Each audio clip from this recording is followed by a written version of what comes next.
என் அன்பான குழந்தைகளே, இன்று ஒரு மிக எளிய உதாரணத்தின் மூலம் தெய்வீக உணர்வு என்பதன் அர்த்தத்தையும் நீங்கள் எவ்வாறு அவ்வுணர்வாகவே இருக்கிறீர்கள் என்பதையும் விளக்க விரும்புகிறேன்.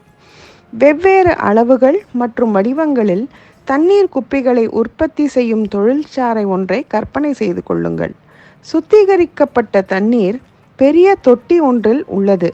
அது வெவ்வேறு குழாய்கள் வழியாக பாய்ந்து இறுதியில் வெவ்வேறு அளவிலான குப்பிகளுக்குள் அடைக்கப்படுகிறது. அதுபோலவே ஒவ்வொரு உயிருள்ள ஜீவனின் உள்ளும் தெய்வீக உணர்வின் எண்ணங்கள் உள்ளது.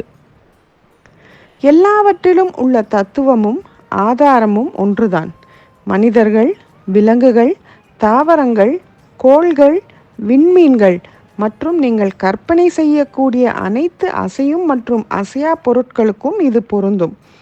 எனவே அனைவருடனும் சமாதானமாகவும் இணக்கமாகவும் வாழுங்கள்.